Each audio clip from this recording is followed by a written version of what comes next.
poco voy a comentarles el tema del teórico que nos convoca hoy, que podríamos decir que es un acercamiento al psicoanálisis.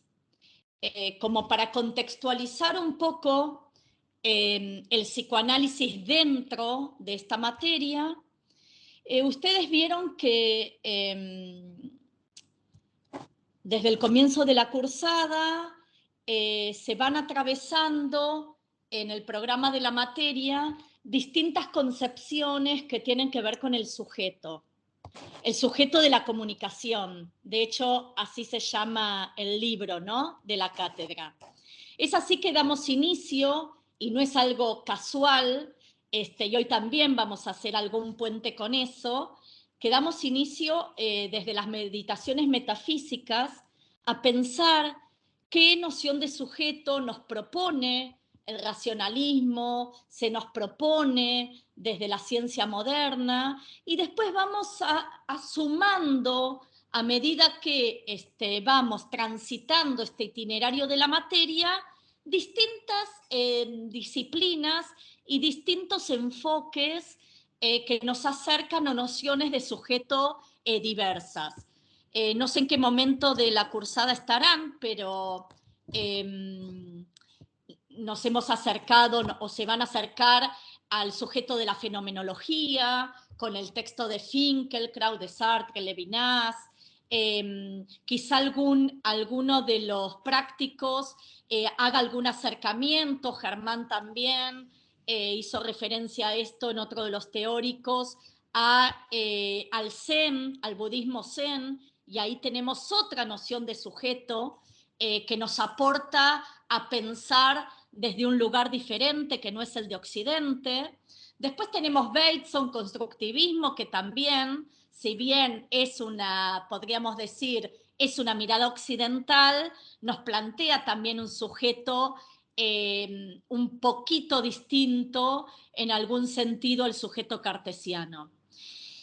Y lo que tiene que ver con el teórico de hoy, creemos que el psicoanálisis también tiene algo que decirnos sobre el sujeto, en tanto sujeto diferente, ¿no? Ahora vamos a entrar un poco en eso.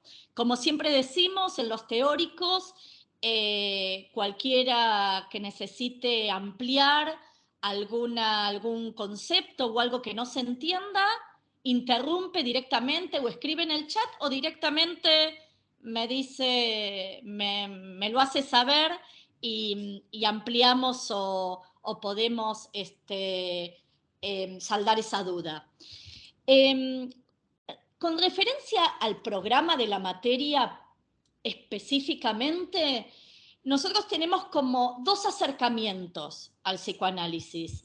Uno que lo van a ver es desde Freud, con el texto Psicología de las masas y análisis del yo, el malestar en la cultura, lo que llamamos los textos sociales de Freud, y que hay un capítulo especial en el libro referente a esa mirada freudiana del sujeto, pero como sujeto además social, sujeto inmerso en una cultura.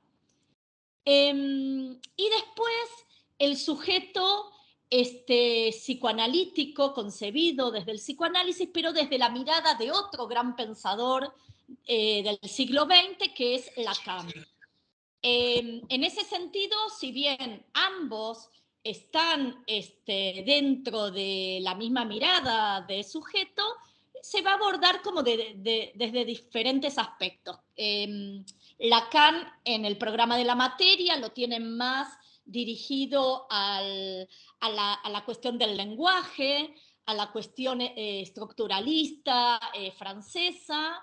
Hay un texto que algunos prácticos seguramente vean, el estadio del espejo, como formador de la función del yo, la instancia de la letra, cuestiones que tienen que ver más como con el acercamiento desde el lenguaje, ¿no? Porque después van a ver que para Lacan el inconsciente, ese concepto tan revolucionario creado por Freud, está estructurado como un lenguaje para Lacan. Cuando nosotros desde este teórico, estos últimos años, venimos pensando la mirada del psicoanálisis, siempre nos interesa que les quede claro que primero que estamos en la carrera de comunicación, ¿no? Eso es algo importante. Yo soy psicóloga formada en psicoanálisis, porque la facultad de la UBA de psicología está formada en psicoanálisis, o cuando yo estudié hace muchos años, está formada en psicoanálisis, pero tenemos en claro que ustedes son estudiantes de comunicación, no de psicología. Entonces, eso me parece importante porque al manejarse un léxico diferente al que ustedes están acostumbrados desde la carrera, pueden resultar con cierta dificultad el acercamiento al psicoanálisis y resultar una cuestión quizá compleja, sobre todo los textos de Lacan, y más cuando no son interpretaciones, sino son leídas desde Lacan, desde lo escrito por Lacan. Entonces a nosotros nos interesa que quede como claro de que, bueno, que este acercamiento que vamos a hacer hoy y el lunes que viene al psicoanálisis está pensado para brindarles a ustedes un aporte a la comunicación. Que después de acercarse a algunos conceptos que creemos como básicos del psicoanálisis, ustedes puedan entender, comprender por qué sería importante el psicoanálisis para la comunicación o para la carrera de comunicación. ¿Qué tiene el psicoanálisis para decirnos, ¿no? Sobre el sujeto, sobre la subjetividad y sobre también la relación con los demás en este acto de lo que es comunicar. Entonces eso nos parece como importante aclararlo, ¿no?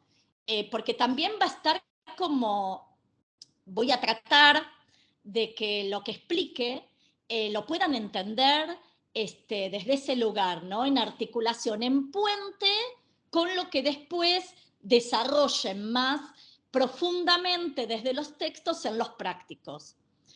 Entonces, como el curso de verano tiene esta particularidad de que los teóricos son pocos, porque solamente son los lunes y en poquito tiempo, ¿no? En lo que dura el curso de verano, decidí que no entrar, porque no tenemos tiempo, porque todavía nos quedan 4 teóricos y hay que tocar, faltan temas del programa.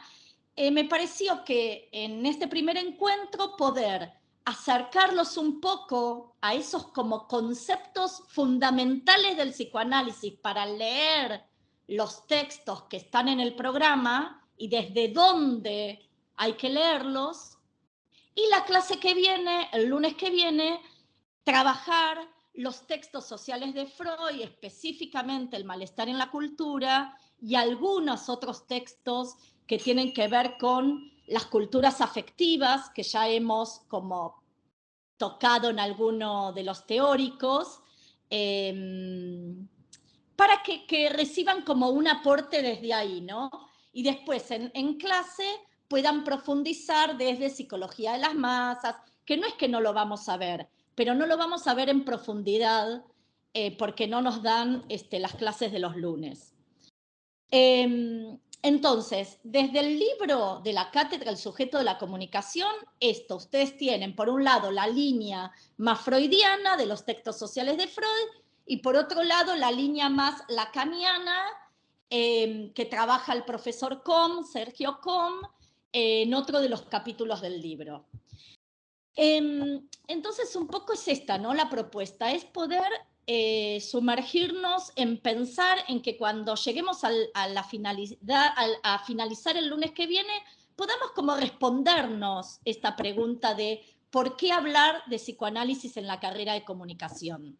¿Y qué noción de sujeto diferente nos está proponiendo esta teoría y esta práctica? Porque algo importante que tenemos para comenzar a hablar del psicoanálisis es que el psicoanálisis es una teoría y es una práctica. Cuando hablo de práctica, hablo de es un modelo de intervención, ¿sí? Que lo podemos llamar terapia, bueno, diferentes cuestiones, pero que es un modelo de intervención. Hoy en día, en nuestro país, hay un montón de intervenciones desde distintas psicopatologías, donde el psicoanálisis tiene mucho que decir.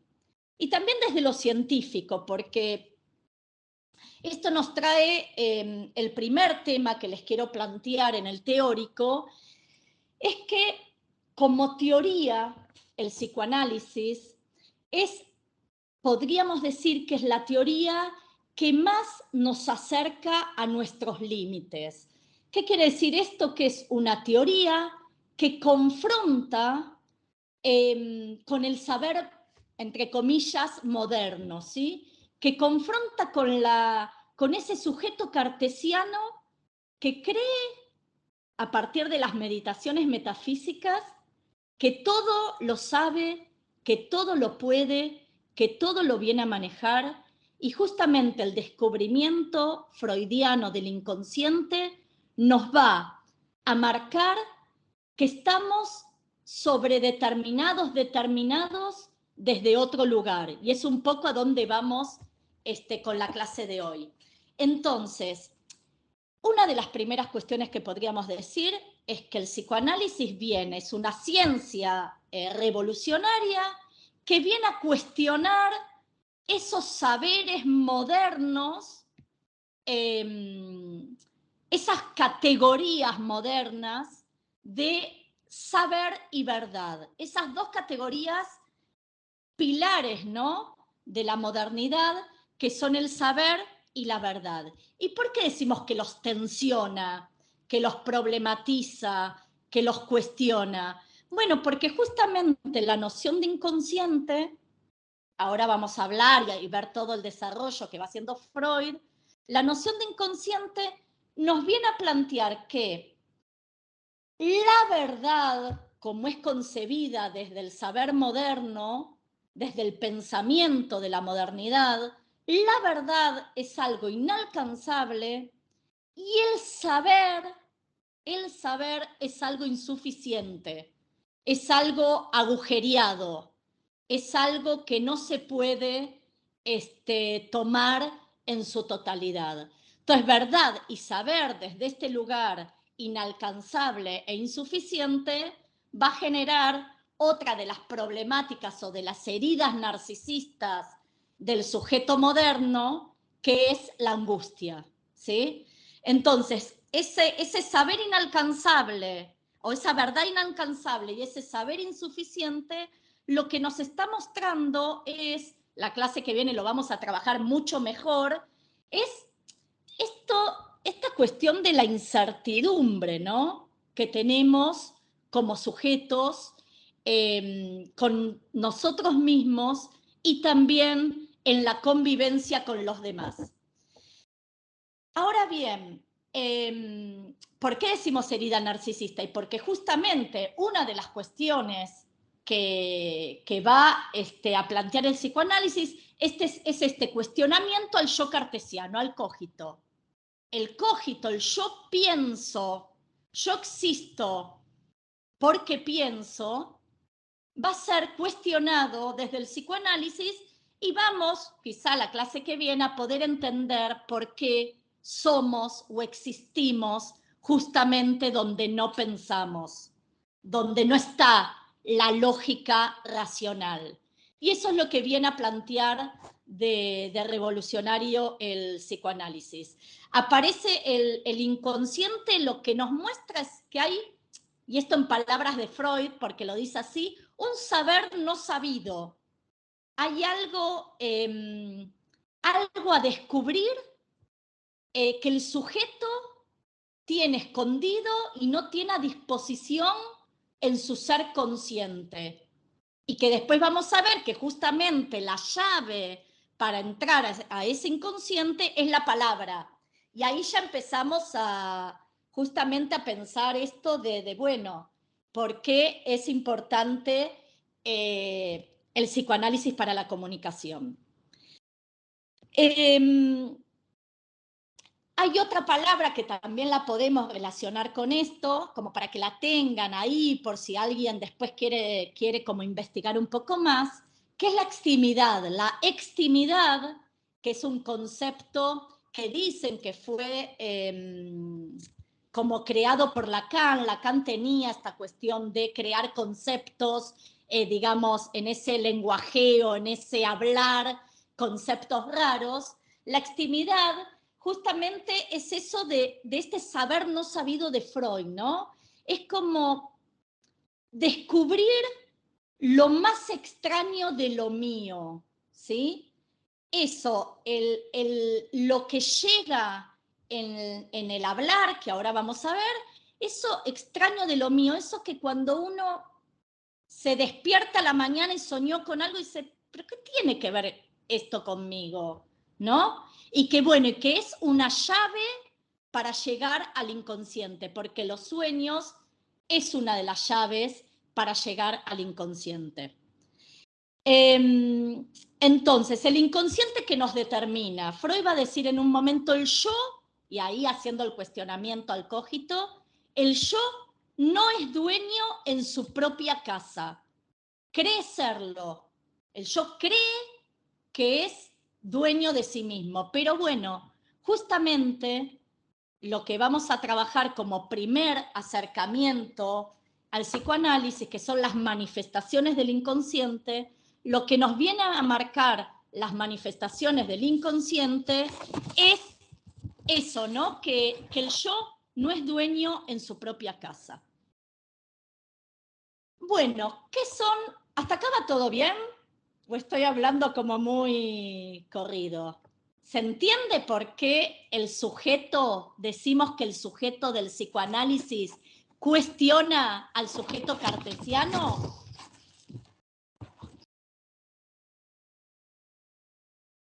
¿Se entiende? Vamos bien. Bueno, ahí alguien me hizo un guiño con vamos bien. Bueno, entonces, ahora bien, hablamos de esto de que hay algo desconocido, ¿no? En el sujeto. Hay un saber no sabido, podemos hablar de que para el psicoanálisis el sujeto es un sujeto dividido, va a decir Lacan, un sujeto castrado, ¿sí? Un sujeto de la falta, vamos a seguir hablando de eso más adelante. Pero decimos, ¿cómo se manifiesta? ¿Cómo llegó Freud a esto? ¿Qué es lo que pasó? Bueno, Freud viene de la medicina. Y él lo que empieza a darse cuenta en sus pacientes, que la medicina empieza como a plantear un límite en la dolencia de sus pacientes. Empieza a descubrir que hay algo ahí que, bueno, que se calma quizá el síntoma o que alguna dolencia ya no es tal, pero que después vuelve a aparecer, ¿sí? Y vuelve a aparecer. Entonces él empieza a trabajar, bueno, en sus primeras instancias con la hipnosis, no vamos a profundizar en eso, después, que es lo que hoy se usa en la terapia psicoanalítica, la asociación libre. Yo les decía que vamos a hacer así como un picoteo, ¿no? Por los distintos conceptos fundamentales.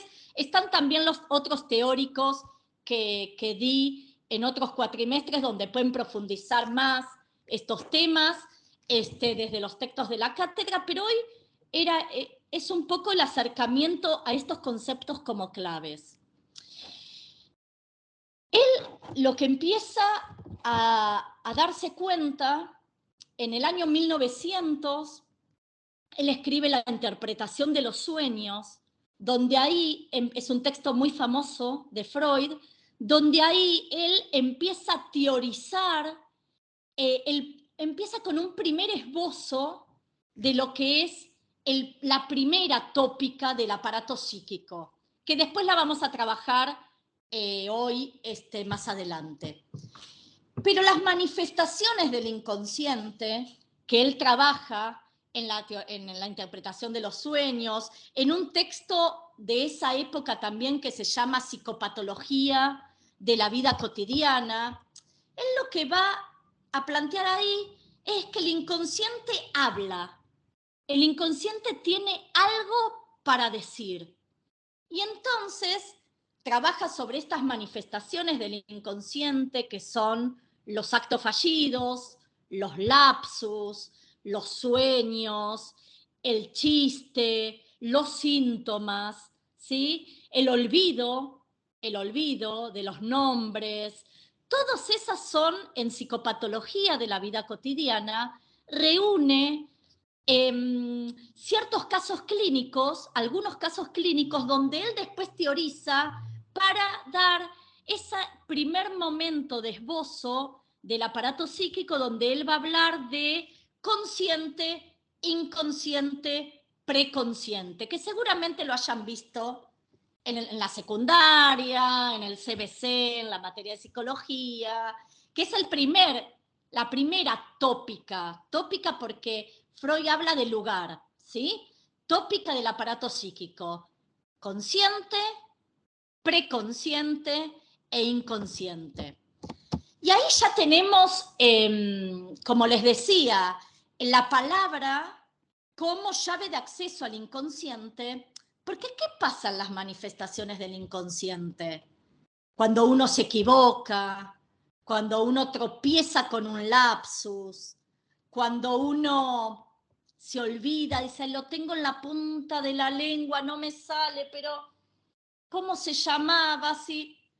Cuando uno se equivoca y enseguida sale el yo a decir, uy, no quise decir eso. Sí, pero lo dijiste, diría el psicoanálisis, ¿no? Cuando uno sueña con esas cosas como locas, raras, juntando o con restos diurnos de algo que uno tuvo en el día, pero después sueña con la cara de mi tía, pero con el cuerpo de mi prima, y empieza, y como una extrañeza, ¿no? En eso que uno, pero ¿por qué estoy soñando esto? ¿Qué es lo que pasa ahí? Es el inconsciente que intenta, que puja por salir. Entonces, cuando el sujeto comienza a hablar, y ahí también es tan importante, los aportes de Lacan son muy importantes, los van a ver en los prácticos. Cuando el sujeto comienza a hablar, va conectando estos significantes que vienen desde otro lugar y que circulan en su discurso como recursos simbólicos que nos hablan, llegan al yo, llegan a la conciencia, llegan, diría, desde Lacan a lo dicho, ¿sí? Pero que en realidad están determinados, vienen desde otro lugar, y por eso al yo cartesiano le resuena extraño, ¿sí? Lo que va a decir el psicoanálisis es que justo la verdad del sujeto concebido como sujeto sujetado, sujeto del inconsciente, la verdad del sujeto está ahí, está en ese lugar desconocido. Esto lo van a trabajar mucho con Lacan en los prácticos, con el tema de la articulación significante y lo dicho y el decir, o quizá lo vieron en otras materias, el sujeto del enunciado y el sujeto de la enunciación, que hoy no podemos como profundizar en el teórico de hoy en eso. Pero sí que cada lapsus, que cada acto fallido es un discurso logrado donde el sujeto, la verdad del sujeto, el sujeto verdadero, que es el sujeto este que les estoy comentando, el psicoanálisis, aparece con representantes, aparece a veces en el sueño con imágenes que uno sueña en imágenes y después eso lo tiene que hablar, que lo tiene que pasar a palabras, ¿no? Cuando yo me despierto y soñé algo, cuando lo cuento paso eso a palabras y en ese pasar, en ese hablar, siempre hay algo que se pierde, pero es también, y de ahí la importancia en la terapia, ¿no? Si uno hace una terapia psicoanalítica, poder llegar a descubrir esas leyes del inconsciente que hicieron que uno traiga a la conciencia eso. Obviamente que a veces en un lapsus, en un acto fallido, en un olvido, el yo puede sentirse avergonzado, ¿no? Por ejemplo, si a mi pareja le digo por otro nombre y uno dice, uy, no, perdón, eso que llegó a la conciencia, algo nos está diciendo de algo que tiene que ver con uno, ¿sí? Que para el psicoanálisis está asociado muchas veces al deseo en ese hablar, a un deseo inconsciente. Después vamos a hablar de eso. Si en un, no sé, si en el juramento de un funcionario, de un gobernante, en el momento de jurar, dice, juro por Dios y por la plata, ese acto fallido, donde, uy, no, quise decir patria, bueno, ese acto fallido, eso que llegó ahí a la conciencia, algo nos está diciendo de ese otro lugar que nos determina, ¿sí? ¿Se entiende? Por eso son tan importantes, el síntoma es otro. Hablamos de acto fallido, hablamos de sueño, de olvido, el síntoma. Con el síntoma, ¿qué pasa? Hoy es bastante común, ¿no? Que hablemos de enfermedades psicosomáticas, ¿sí? O sea, ¿qué pasa con...? Pero en la época de Freud no era común hablar de eso. O sea, él como médico veía que la paciente, por ejemplo, en hipnosis, hablaba de cosas y cuando se despertaba de ese estado no se acordaba y se le iba el síntoma, se le iba el dolor y después volvía a aparecer. Después cambia esto porque, bueno, ya dijimos, ¿no? Cambia de método. Pero el síntoma, sabemos que el síntoma, también en el síntoma, al igual que en el sueño, hay algo escondido que tiene que ver con la verdad del sujeto o con ese saber no sabido, ese desconocimiento del yo cartesiano, del yo consciente. En el síntoma lo que pasa es que el cuerpo presta el escenario como un texto para que emerja el síntoma. Cuando uno tiene que dar un final y está con descompostura, por ejemplo, la noche anterior, bueno, ahí hay algo que nos habla de un texto, hay un texto para ser leído en ese síntoma que tiene que ver no con, a ver, un problema estomacal, ¿sí? Es como cuando uno va a hacerse análisis, tomografía y lo manda a otro y no sale nada. Y entonces muchas veces aparece esto, ¿no? De, bueno, mirá, ¿por qué no pedís ayuda terapéutica? Como que la medicina tiene ahí el límite, no aparece nada.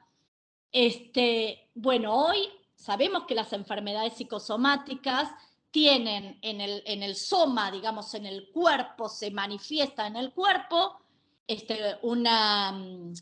no sé, una erupción, una urticaria, algo eruptivo, un dolor de panza, una migraña, un dolor cervical cuando uno viene no sé, de una semana complicada. Bueno, hay un montón de cuestiones que tienen que ver con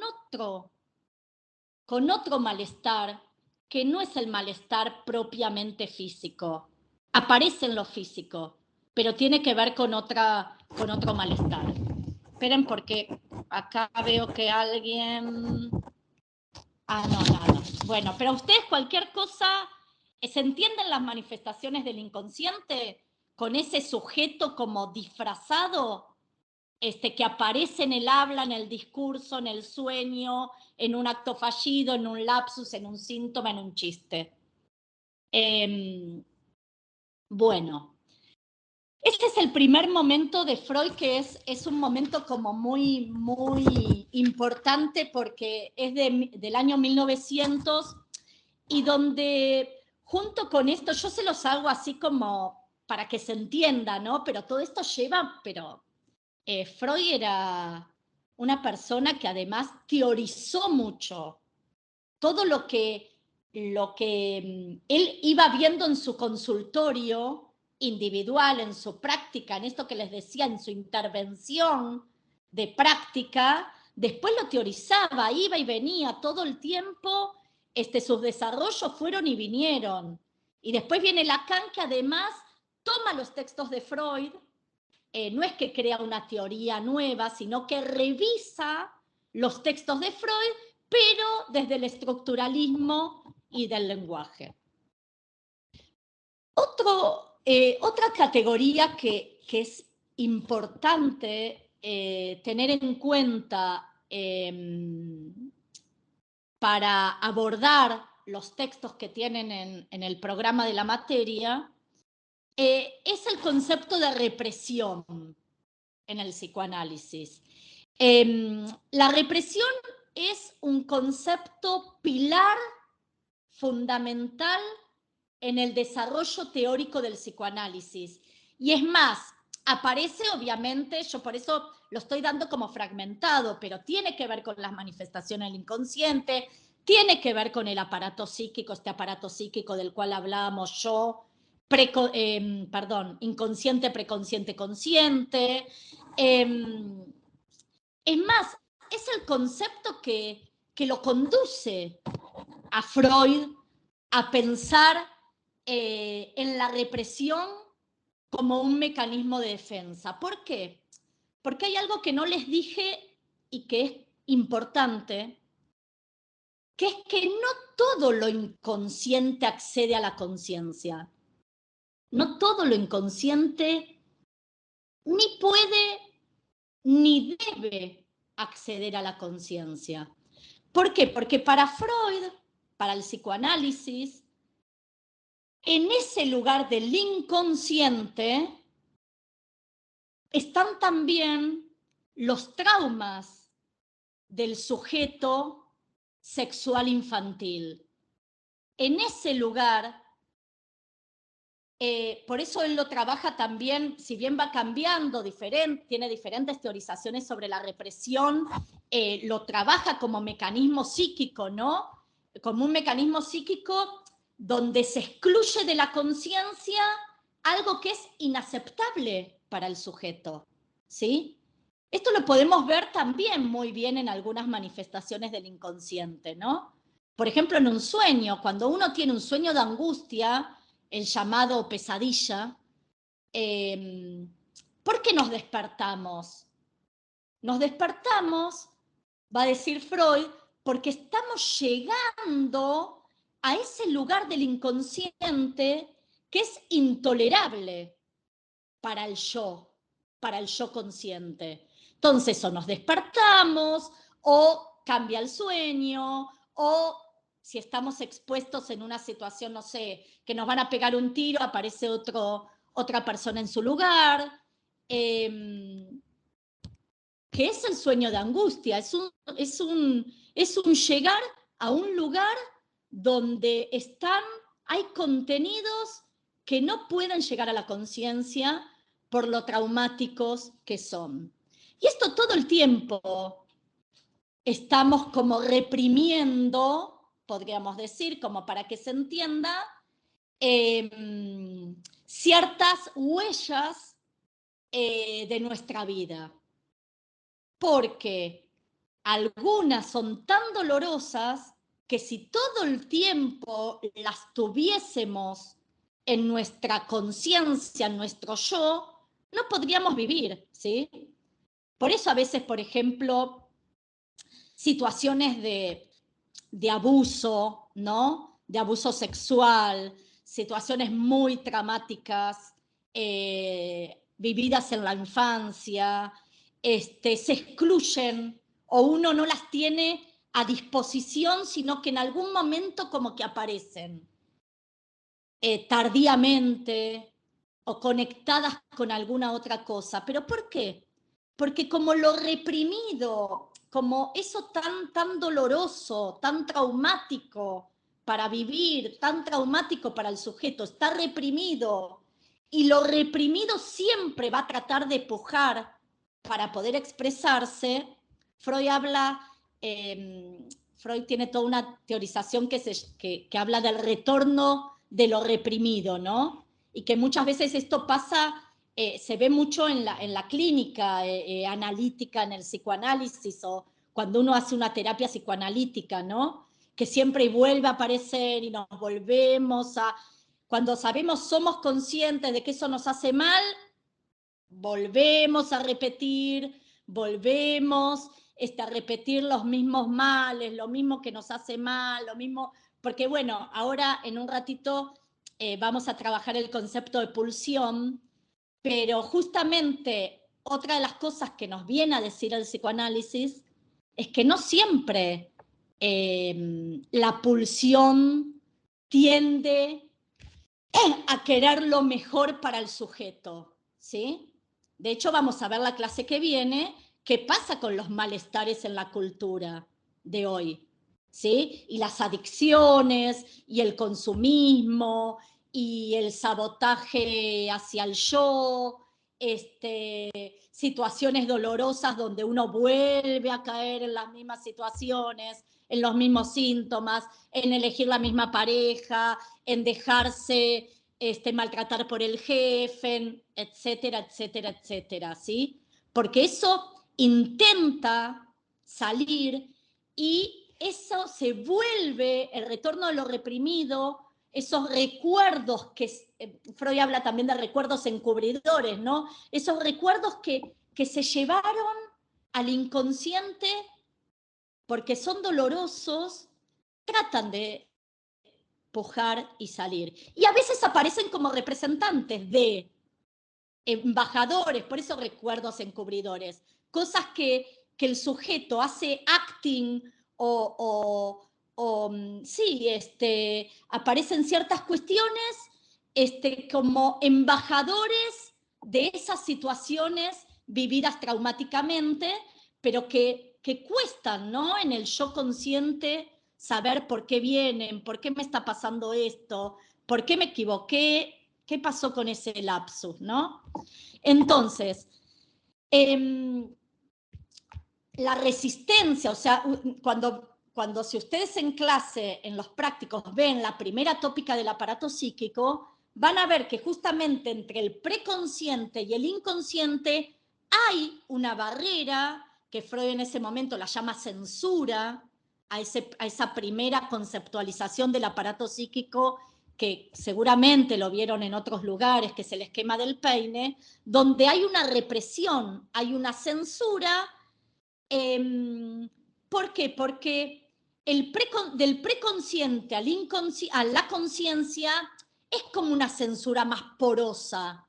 Llegan algunos contenidos latentes, podríamos decir, pero del inconsciente al preconsciente, no, es mucho más, son lo que Freud llama las huellas mnémicas traumáticas, que son digamos, irrepresentables para la conciencia, para el yo consciente. Entonces, ese proceso de represión y los que han, quizás si alguno de ustedes ha estudiado el complejo de Edipo, por ejemplo, ese proceso de represión es fundamental para la constitución de la subjetividad, ¿sí? Y como sujetos de cultura, lo vamos a trabajar el lunes que viene, la represión es un concepto muy importante, porque lo que nos viene a decir el psicoanálisis, y ahí hago una entradita al lunes que viene, es que es necesario reprimir nuestros deseos incestuosos, sexuales, de matar, etcétera, para poder acceder a la cultura y al poder vivir con otros. Entonces, lo reprimido, la represión, va a ser otro concepto importante del psicoanálisis que la van a trabajar también en psicología de las masas y análisis del yo. ¿Por qué? Porque si bien ese texto, ¿ya lo trabajaron? Eso me interesa saberlo. No, todavía no, recién esta semana vamos a trabajarlo. Bueno, les hago como este puentecito.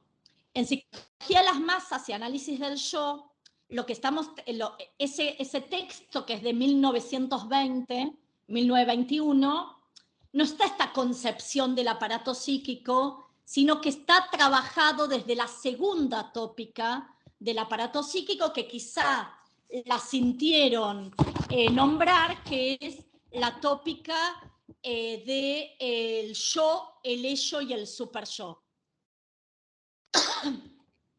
No es que Freud deja la primera tópica de lado, no, la complejiza y va a hablar de tres instancias psíquicas que todo el tiempo están ahí en un ida y vuelta y en como fuerzas, digamos, que son el ello, el yo y el super yo.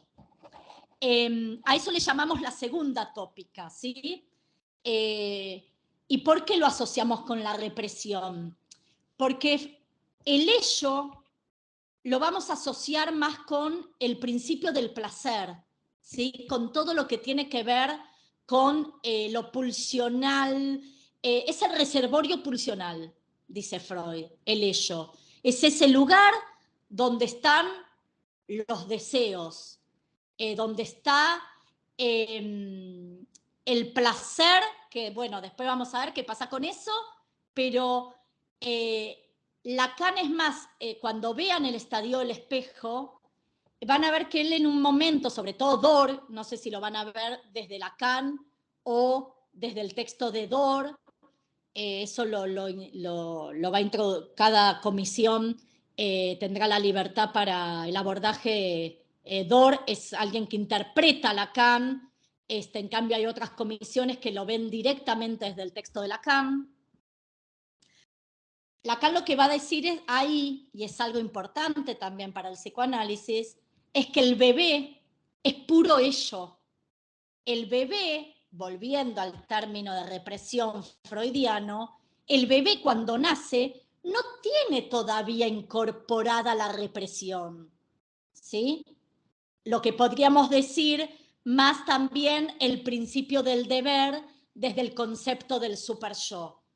Para que un poco se entienda, así como el ello es el lugar del deseo, de lo pulsional, el super yo es el lugar de la conciencia moral, es el lugar del principio del deber, es el lugar, Freud va a decir, es el policía del aparato psíquico, es aquel que determina lo que está bien y lo que está mal, lo que se puede y lo que no se puede.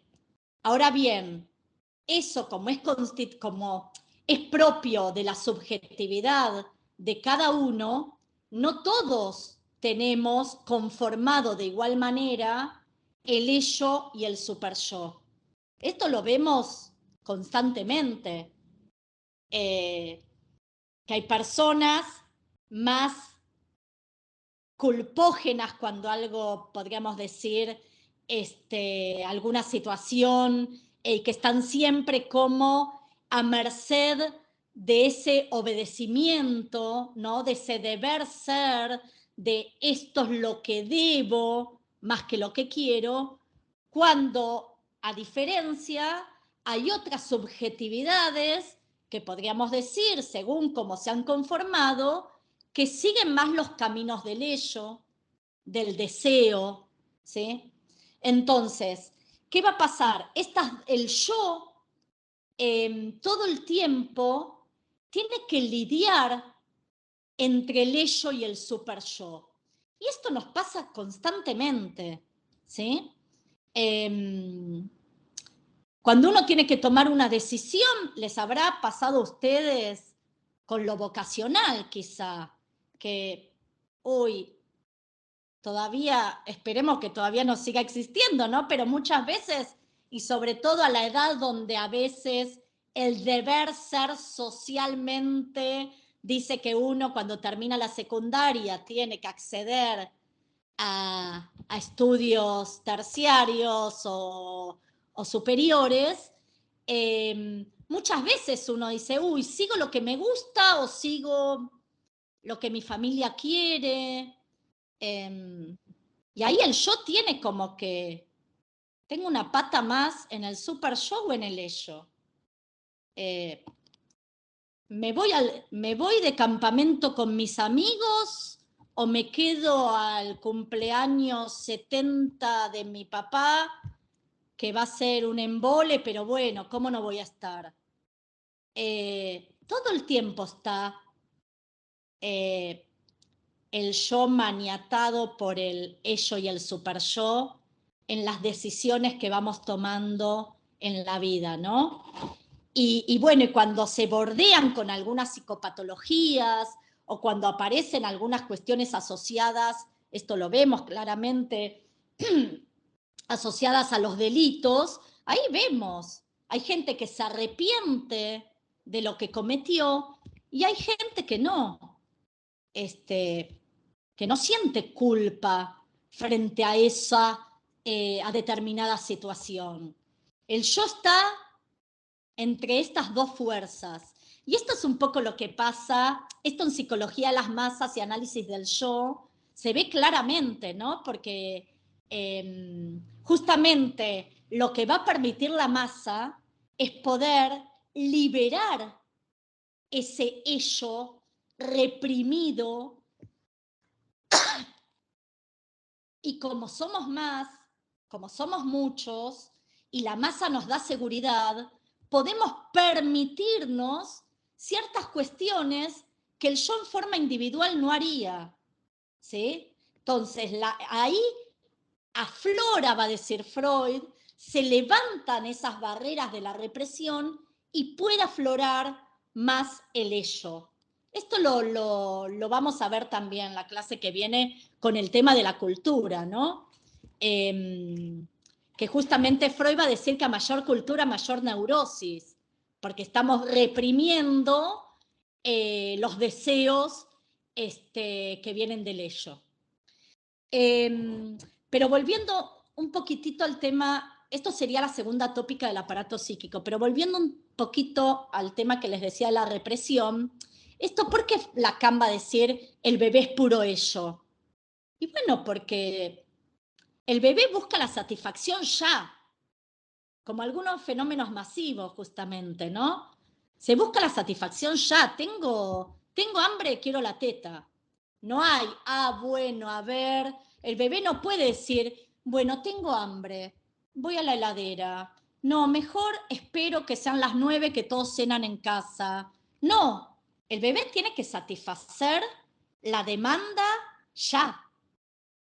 El niño chico, por eso hay un momento donde la internalización, donde la represión se internaliza, donde aparece una internalización justamente del super yo, esto se puede y esto no, y que generalmente aparece con el principio del complejo de Edipo, con la entrada quizá a algunas instituciones que son justamente todas las instituciones tienen normas, reglas, por ejemplo, cuando un niño ingresa a un jardín al nivel inicial, hay normas, hay reglas, y empieza a internalizar esas normas y esas reglas, y empieza justamente a incorporar la represión de que hay cosas que se pueden y otras que no, ¿sí? Por ejemplo, yo siempre pongo el mismo ejemplo de uno puede, como sociedad, se permite que un bebé, un niño de 1 año, 2, 3, pueda estar en una fiesta social o en un club desnudo entre la gente.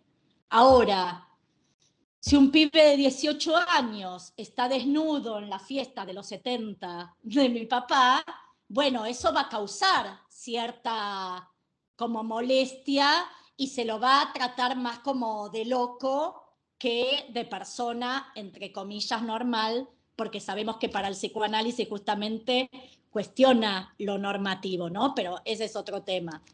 No hay algo normal y algo anormal.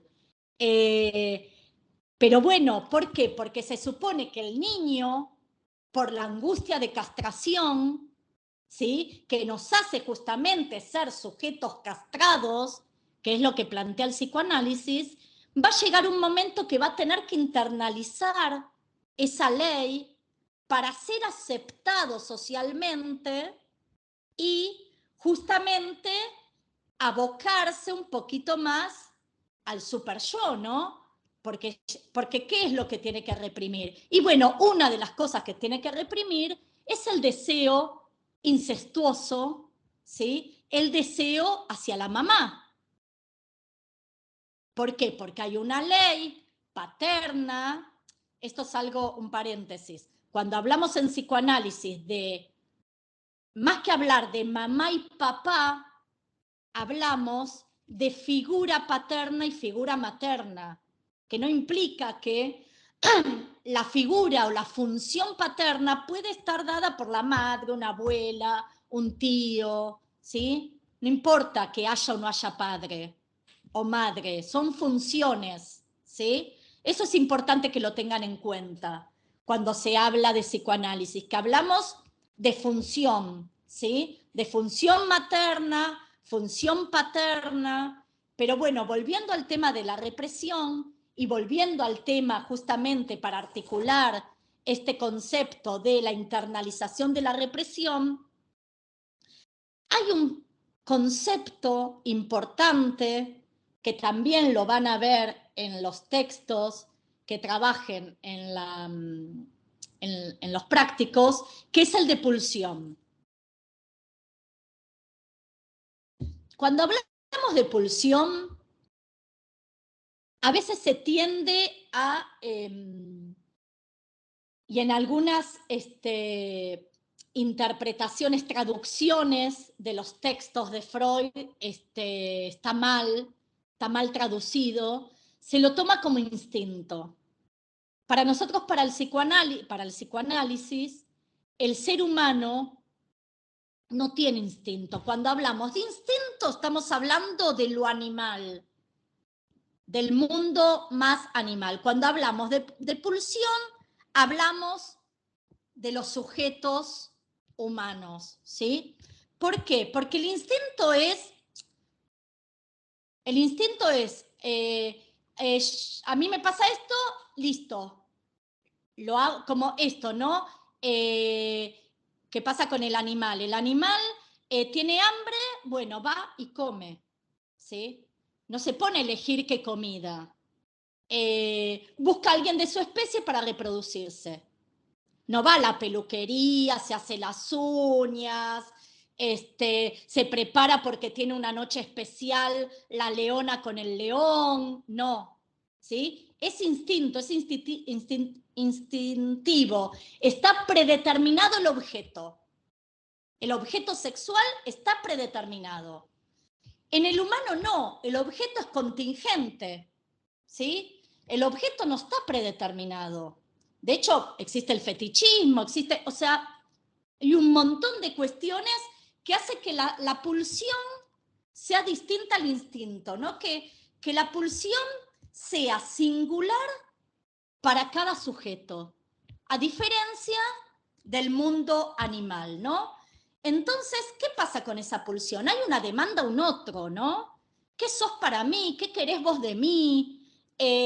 Aparecen todas estas cuestiones como los reclamos, ¿no? Así como aparece la demanda de amor del niño hacia la madre, que tiene que calmar el hambre, o no, o por ejemplo, decodificar si el llanto tiene que ver con la teta, tiene que ver con que el pañal le molesta, con que tiene gases, con que le duele algo, con que hay un alfiler en la cuna. Ese llanto, ¿sí?, del bebé, que la madre o quien cumpla esa función tiene que decodificar, miren qué importante para el primer vínculo comunicacional, tiene que decodificar, tiene que acceder a esa demanda del llanto. Esto es algo que es propiamente humano, ¿sí? Donde el sujeto también, por seguridad, por vivir en una comunidad ordenada que lo proteja, por satisfacción individual, por autoconservación, porque la pulsión también, el desarrollo de la pulsión en Freud tiene como muchos momentos. Si les interesa este tema, está el texto Las pulsiones y sus destinos, porque es un concepto muy importante en psicoanálisis, pero que bueno, que tampoco tiene mucha importancia que yo lo desarrolle para ustedes, ¿no? Pero sí es importante esto, ¿no? Tener en cuenta que esta pulsión de autoconservación, también de Eros, porque Freud va a trabajar la pulsión de vida como Eros, la pulsión de muerte como Tánatos, esto de que yo les decía que no siempre el mismo sujeto trata de hacerlo mejor para sí mismo, sino que muchas veces aparece este autosabotaje, aparecen los excesos, aparece la repetición del síntoma, y eso lo asociamos más con la pulsión de muerte, y también para eso está el análisis psicoanalítico, para poder trabajar eso, para tomar conciencia de dónde viene esa repetición del síntoma, ese retorno de lo reprimido, como dice Freud.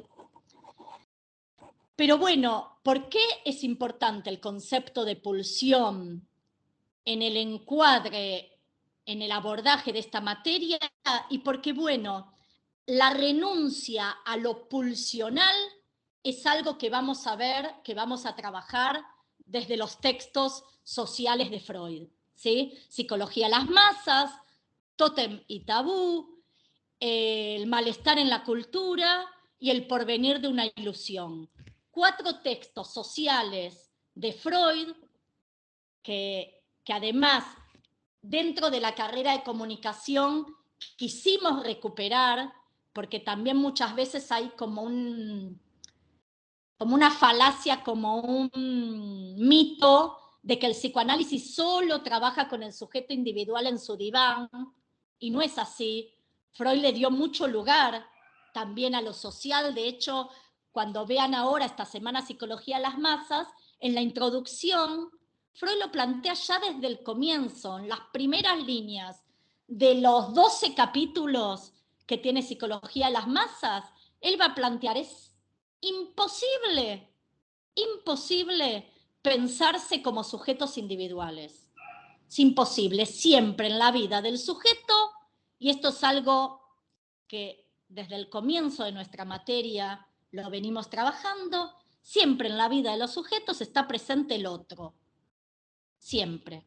Como objeto de amor, como docente, estudiante, como médico paciente, padres, hijos. necesitamos justamente de ese otro, y esto en el estadio del espejo lo van a trabajar bien, para constituir nuestra subjetividad. Necesitamos que haya un otro que nos reconozca como tal, ¿sí?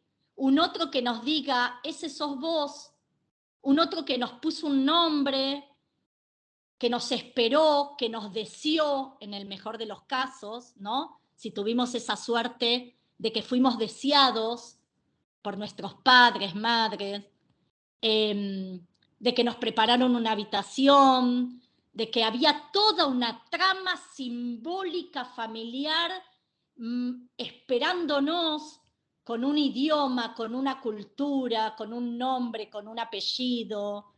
En el mejor de los casos, eso es lo que nos abre todo el panorama, toda la inserción a lo simbólico y que tiene que ver con nuestra subjetividad, ¿no? Lacan, no lo podemos trabajar, pero él va a decir que somos lo que somos justamente porque alguien nos esperó ahí. Somos lo que somos porque alguien nos deseó, nos pensó un nombre,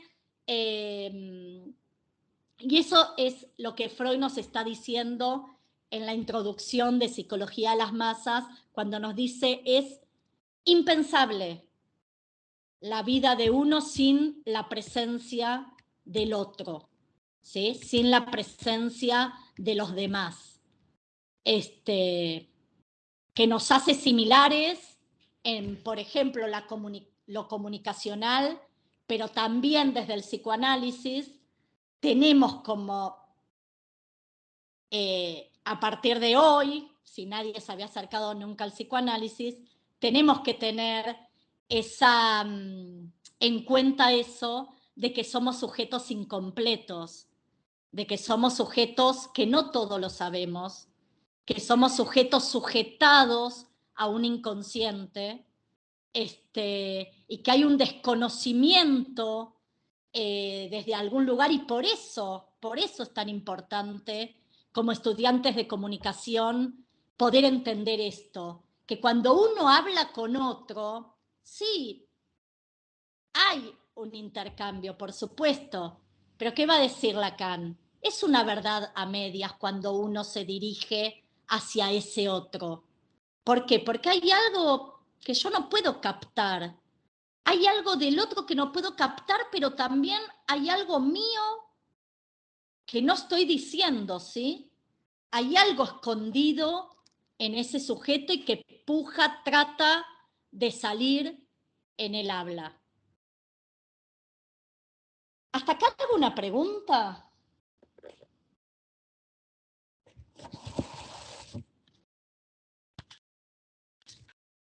¿Algo que quieran comentar? Yo mientras voy viendo si... Porque uno a veces, yo me hice como un punteo de algunas cuestiones que quería como dejarles, ¿no? Para que cuando retomen los textos y no se sientan como perdidos. Pero abro el micrófono por si quieren comentar o preguntar algo.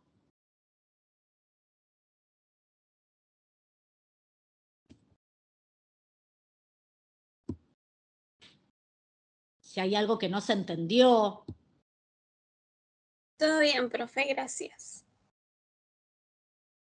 Porque bueno, entendemos que son conceptos quizá nuevos, o a veces con el psicoanálisis pasa esto que aparecen conceptos como que se usan mucho socialmente, y digamos, y muchas veces como fuera de contexto, ¿no?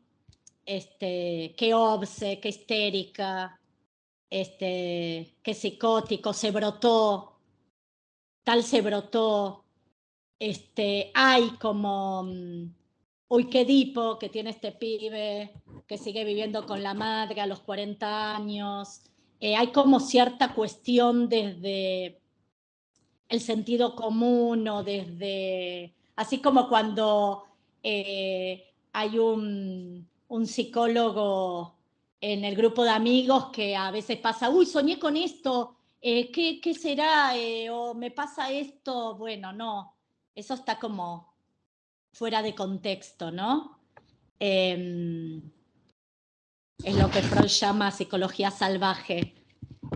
Y hablando de psicología, hay algo interesante, que bueno, lo debería haber dicho al comienzo, pero que me viene ahora, que el psicoanálisis no es psicología. Cuando uno habla de psicología, justamente está hablando del yo, está hablando del yo cartesiano. Lo habrán visto en el CBC o en la secundaria, o cuando uno lee un texto más psicológico, que aparece más, bueno, el conductismo, el constructivismo, más la psicología cognitiva, la Gestalt, cuestiones de percepción, de memoria. Ahí estamos hablando del yo.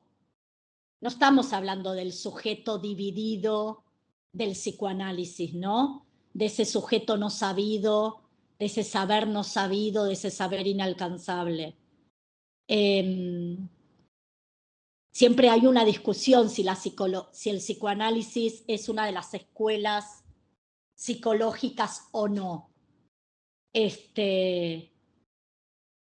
Lo que sí les puedo decir es que cuando hablamos del yo, porque claro, siempre tenemos que apelar al yo, porque es donde nos sentimos más seguros, ¿no? Pero eso está más del lado de la psicología. Justamente cuando nos sentimos más seguros es cuanto más desconocemos a nuestro sujeto del psicoanálisis. Por eso, parafraseando a Descartes, está esto de pienso donde no soy, sí, soy donde no pienso, porque ahí donde el yo se tropieza, donde se equivoca, donde se olvida, donde enferma, ahí es donde más nos acercamos a la verdad del sujeto del psicoanálisis.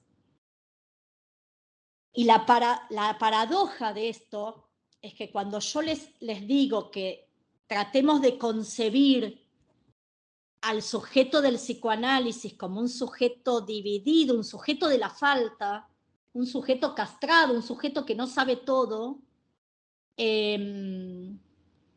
también ahí está metido el sujeto del deseo. Porque cuando uno dice deseo, en realidad está diciendo falta. Y eso es lo que nos motoriza para vivir. Si yo deseo esto es porque me falta.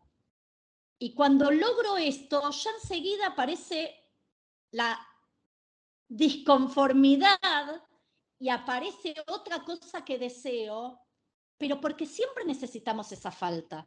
Estamos constituidos como sujetos de la falta por suerte, porque si no, no desearíamos.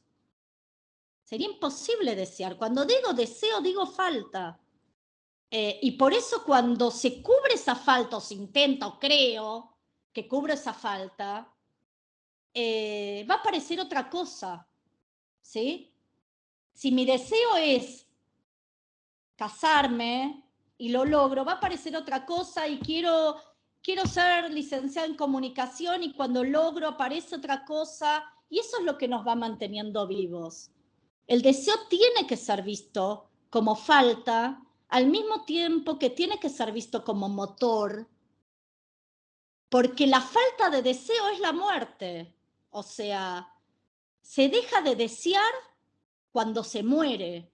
Entonces es muy importante concebirnos como sujetos de la falta. Y eso es una herida narcisista para el sujeto moderno. ¿Qué le pasa a Narciso? ¿Qué le pasó a Narciso?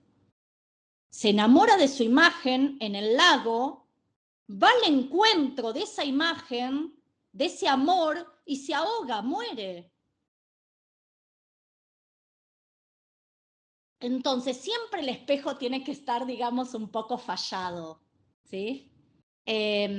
Siempre hay ahí un agujero donde tiene que darse espacio. Por eso también es tan importante, no me quiero ir por las ramas, pero por eso es también tan importante que en un momento de esa célula narcisista, madre, bebé, teta, pezón, donde no está esa diferencia entre el labio del bebé y el pecho materno, llega un momento que tiene que separarse eso para que aflore el sujeto del deseo y que ese bebé pueda dejar a la mamá, ojo, también la mamá o también la madre tiene que dar espacio a eso, ¿no?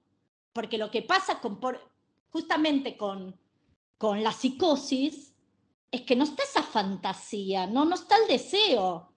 Entonces, para que uno pueda constituirse como sujeto, tiene que separarse justamente en un momento, algo que puede ser doloroso, pero que tiene que haber, y por eso a veces es tan importante la figura, la tercer figura, ¿no? Lo que Lacan va a decir, el nombre del padre, o la función paterna como aquel que pone la ley, como aquel que simbólicamente está diciendo, podés con todas, menos con mamá. Podés con todas, pero menos con mamá.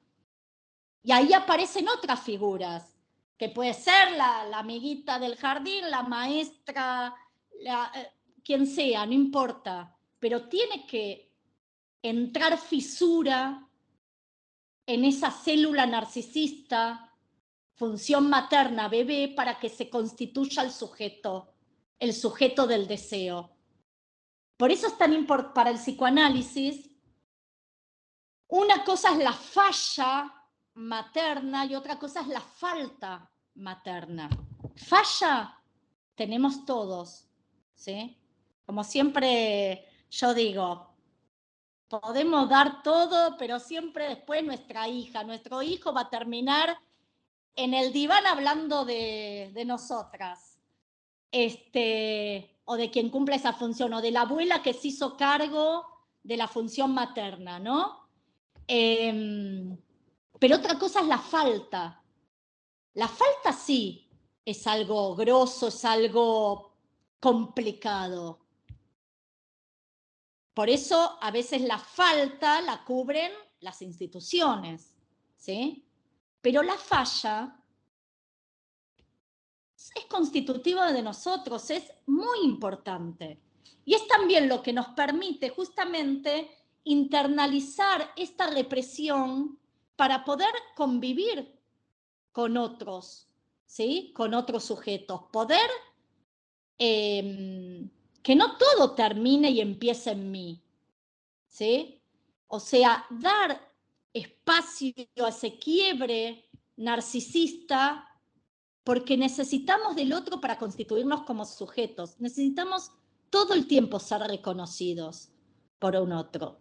Y siempre nos ponemos felices cuando hay un otro que nos reconoce, ¿no? Cuando nos dicen, che, qué buen laburo que hiciste. Uy, qué bueno, qué bien que te fue en el examen. Uy, qué amiga copada que sos. Uy, sí, sos un amor. O sea, siempre estamos buscando como el reconocimiento del otro, que por momentos creemos narcisísticamente que nos completa, ¿no? Pero bueno, es bueno no quedarse en esa estructura de que, bueno, de que somos sujetos que nos completamos con algo, porque siempre está ahí tratando de salir algo del desconocimiento del sujeto. En Psicología de las Masas van a ver que hay un capítulo que habla del enamoramiento y la hipnosis. Freud asocia la masa, enamoramiento e hipnosis, ¿no? Como como tres momentos donde hay una pérdida del yo y aparece el otro, o los otros, en el caso de las masas, con esa ilusión de completud. Lo que es importante es entender que es una ilusión, ¿sí? Que por más que se hable de media naranja, ¿sí? En el amor, no está esa media naranja, no hay nada que nos pueda, a nosotros, sujetos neuróticos, que nos pueda completar. Y mejor, porque eso nos motoriza para seguir buscando otras cosas, ¿no? Pero es interesante porque él ahí habla del enamoramiento como un momento distinto al amor, el enamoramiento como un momento de empobrecimiento del yo, porque uno exacerba, idealiza al otro, que es lo mismo que pasa con el rol del líder en las masas, ¿sí? Necesitamos poner en el ideal del yo, en ese lugar, idealizar a esa figura, a ese líder o a esa idea. Esto lo van a ver en los prácticos y si no tienen para leer el capítulo del libro. Necesitamos a alguien ubicado en ese lugar que nos dé cierta certeza, porque es cierto que el yo necesita certezas. Es cierto que necesita lugares donde anclarnos, ¿sí? Pero no lugares donde quedarnos ahí para siempre, porque el seguir buscando es el seguir deseando y el seguir justamente manteniéndonos vivos. Esto el lunes que viene lo vamos a trabajar desde los textos sociales de Freud, qué pasa con estas certezas, ¿no? También del yo, que hoy también el mercado, el capitalismo, también nos ofrece constantemente, porque parecería ser también que el yo no se banca la angustia. Y entonces hay que llenar, hay que completar, cuando en realidad lo que va a decir el psicoanálisis es que en la angustia hay que atravesar ese fantasma de la angustia para también constituirnos como sujetos. ¿Alguna pregunta? ¿Duda? ¿Más o menos se entendió?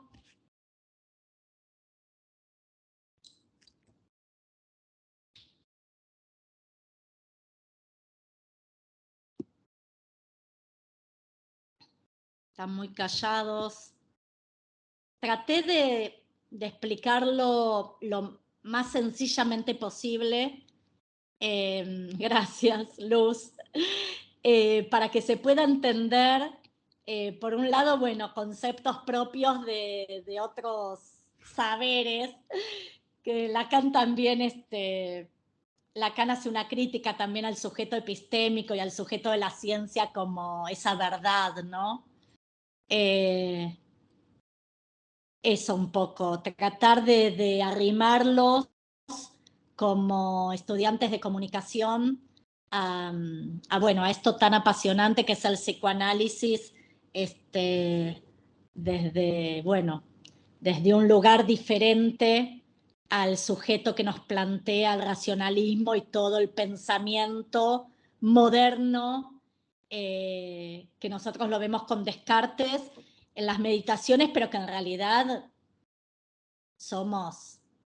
tenemos mucho todavía de herencia cartesiana, ni hablar en lo educativo, ¿no? Como lugar del saber, como ese yo pensante, y que también desde la cátedra tratamos como de recuperar algo que también el pensamiento moderno ha dejado de lado, que es lo sensible, lo emocional, como esas categorías metafísicas bipolares de cuerpo-mente, espíritu-materia, interior-exterior, y otras tantas que son también la base del positivismo, ¿no? desde lo científico y desde el conductismo, desde la psicología más conductista, que tenemos como que revisar en nuestras prácticas también.